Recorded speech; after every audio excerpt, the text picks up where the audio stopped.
Hello friends, I welcome you to my YouTube channel Make PM. So in this video we will solve a numerical problem which is based on the Euler's formula plus Rankin's formula. We will use these two formulas together in this problem. Let's read the problem and let's note down the important parameters. And if you feel that this problem is difficult for you, then I request you to please go to our playlist and start from video number 1 so that you can understand properly. Okay, so a 1.5 meter long column. So this is a column. So length is given as 1.5 meter. Okay, has a circular cross section of 5 centimeter diameter. One of the ends of the, so this is a circular cross section with diameter 5 centimeter. So D is given as 5 centimeter. One of the ends of the column is fixed in direction and position, and another end is free. So this is the column, it is fixed here and this end is free. Okay, and here load P is applied. Suppose taking factor of safety as 3, so factor of safety is equal to 3. Calculate the safe load using Rankin's formula, taking yield stress. So sigma C crushing load or yield stress is given as 560 into, okay, no, only 560 Newton per mm square, and Rankin's constant A is equal to 1 by 1600. Now P, Euler's formula, Young's modulus for cast iron is, so Young's modulus E is given as 1.2 into 10 to the power 5 Newton per mm square. So as you see, everything is given in mm. So we have to convert these also in mm. So this is 1.5 meter, it will become 1500 mm, and diameter will be 50 mm. Now if you know the formula of Euler's formula and Rankin's formula, then you know that for Rankin's formula, P is equal to sigma C into A divided by 1 plus A into LE by K square.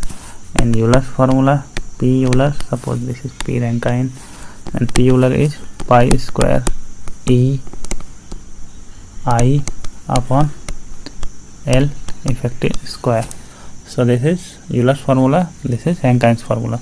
So we will see what are the unknowns in this these two formulas. So sigma C is given to us. Area of the cross section is not given to us, so we will calculate. So A is equal to pi by 4, it is circular cross section, so pi by 4 d square, which is equal to pi by 4 into 50 square. So if you will calculate it, then you will get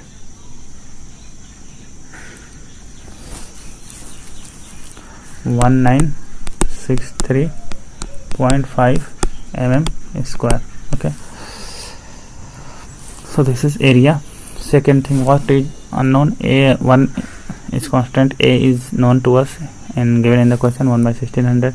L effective, what is L effective? So this is one end free. So in case of one end free, buckling takes place like this, and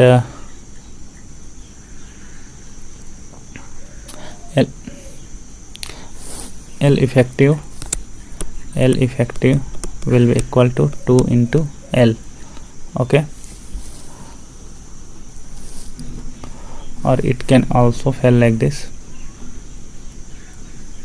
Here L effective will be equivalent to twice the length of this original beam. Okay, so just remember for this question that L effective for one end free is 2L, and for both end fixed is L by 2, and for one end fixed, when one end hinged, it is L by root 2, and if both ends are pinned or hinged, then it is L only. Okay, so for both ends are free, it will be equal to 2L. So L effective is equal to 2L, which will be equal to 1500 into 2, 3000 mm. Okay, wow. Now next L effective is known. K, radius of gyration is not known. So as we know that I is equal to AK square, moment of inertia is equal to area into radius of gyration square. So from here you will get K is equal to, K square is I by A. So K will be equal to root I by A. So for this I has to be calculated. So I will be pi by 64 into d to the power 4, which will be equal to pi by 64 into d is 50 to the power 4. So if you will calculate it, you will get 30.7 into 10 to the power 4 mm to the power 4. Now K will be, this is I, K will be root I by A. So it will be under root 30.7 into 10 to the power 4 divided by 1963.5. So it will be 12.5 mm. This is the least radius of gyration. Okay. Now in this formula, is anything unknown? In this formula now everything is known. Now in this E is given, I is known, L effective is known. So we know everything now. Okay. So let's put the values in Rankin's formula. PR is equal to sigma C into A. So sigma C is given at 565. Okay, let's write down the formula first. Sigma C into A divided by 1 plus A into LE by K, LE by K square. So we will put a values. Sigma C is given as, here see, 560. So it is 560 into area. Area is known to us. It is 963.5. We have converted everything into mm. Okay. So 1 plus A is known to us, 1 by 1600 into LE. Effective length is 3000. We have calculated already. See here. And K is 12.5. So 12.5 to the square. Okay. So we have kept all the values here. Now if you calculate it, then you will get 29708.1 Newton. Okay. So this is crippling load from Rankin's formula. But one more thing is given as factor of safety is 3. Okay. So safe load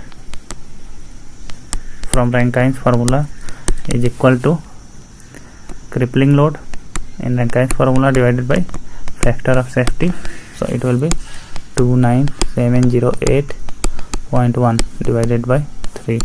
So it will become 9902.7 Newton. Okay. So this is safe load from Rankin's formula. Okay. Now if we apply Euler's formula, then P Euler is equal to pi square E I upon L effective square, which will be equal to pi square into E is known to us, which is 1.2 into 10 to the power 5 into I also we have calculated, which is equal to 30.7 into 10 to the power 4 divided by L effective is 3000. So 3000 square. Okay. Now if you calculate, you will get 40200 Newton. Now P Euler safe load is equal to P Euler divided by factor of safety, which is equal to 40200 divided by 3, which will be equal to